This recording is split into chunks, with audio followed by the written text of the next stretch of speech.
السلام عليكم ورحمة الله وبركاته كلنتي وعن أو ونكسن داوديال ميل كستو أدونك كجوكتان كسر دوادة برت يوتيوب كأن كله ياهي بران جنال برنامج كنا عاوة أما مانتنا وحن أوهاد للدونا صدق هذا الشخصي أكدم بيا لبعتذا ولكن ليه عاتو حق يا أريما فاسن أيان إذن كجهيا داود هدي أيكوتها مركي كوجو ريسي وأدبرتين يوتيوب كتمادو وحن كعد سنة يا مركوري إن أدمقالك لايك صارتو aadna ka mid noqoto kumanaanku kun ee ku xiran barteen YouTube-ka sida aad muuqaaladeena hore aad ku daawateen waxa maalmihii la soo dhaafay aan baahinay in walaalkeen Liicato laga jeediyay social media gaar ahaan YouTube-ka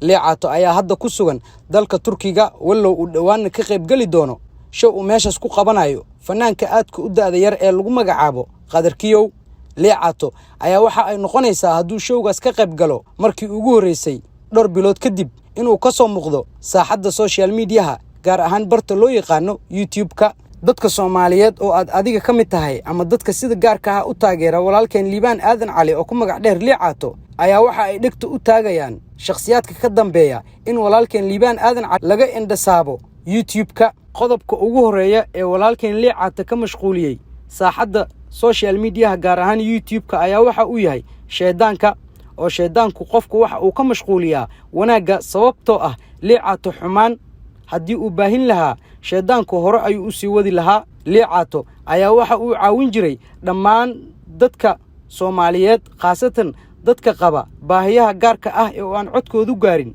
meel fog sidoo kale Liicato waxa uu waliba caawin jiray YouTuberiska cusub ee la ciilay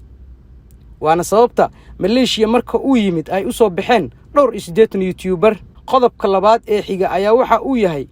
marka sheedaanka laga soo tago waxa jira dad ka hinaasay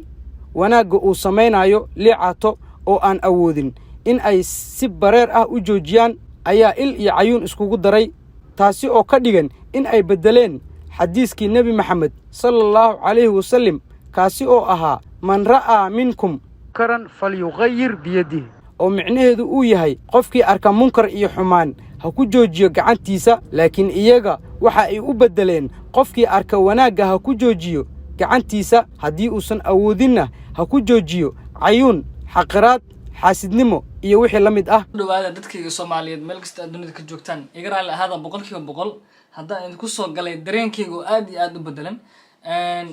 ayaanta waxa ii weysaneedeen wax kala ma ahan hooyo Soomaaliyeed hooyo dhibaataysan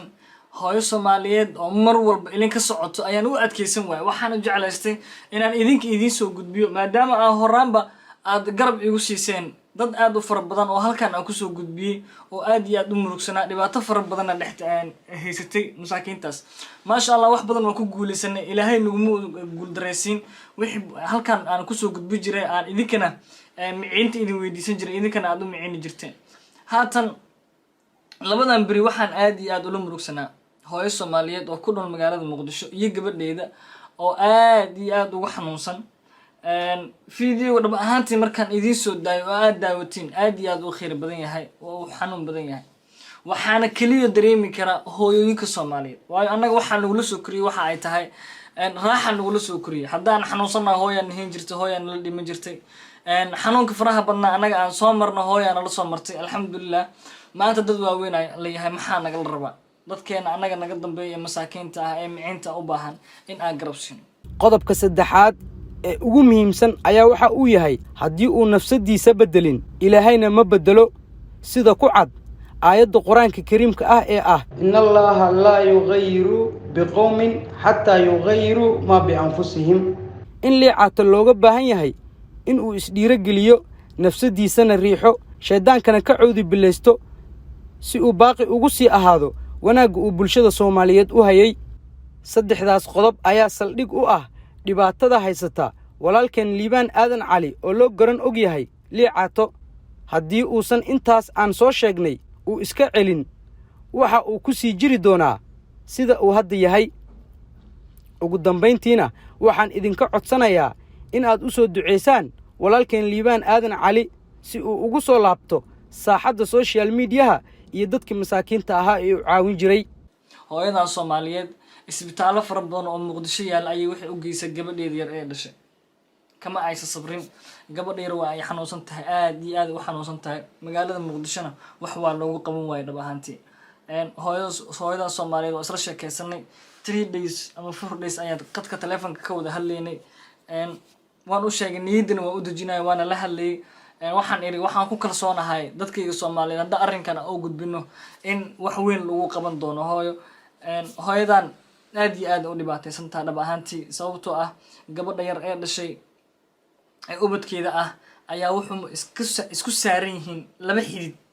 oo madaxa ah si maamada ii sheegtay gabadha ma seexato dhaqaatiir fara badan oo magaalada Muqdisho ay la tagtay waxna waa looga qaban waayay sidoo kale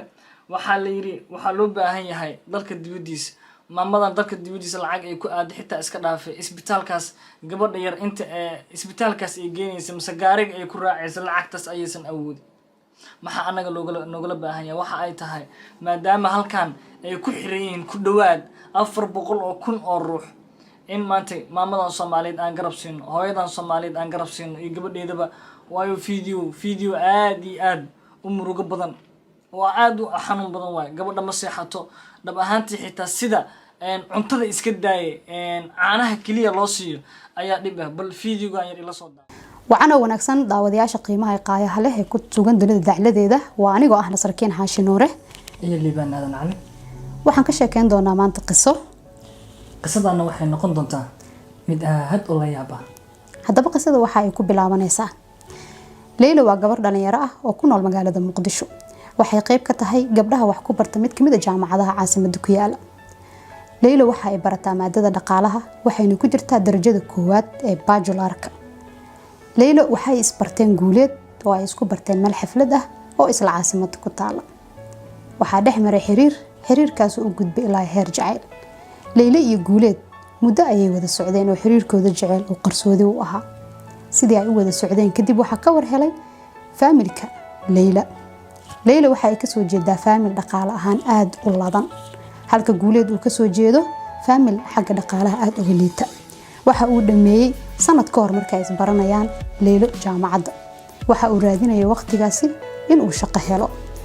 haddaba sidii sheekada ay sidaas u tahay qoyska Leila waxa ay u sheegeen inay mamnuuc tahay inay la socdaan guuleed oo ay rabaan in waxbarashadeeda ay hormariso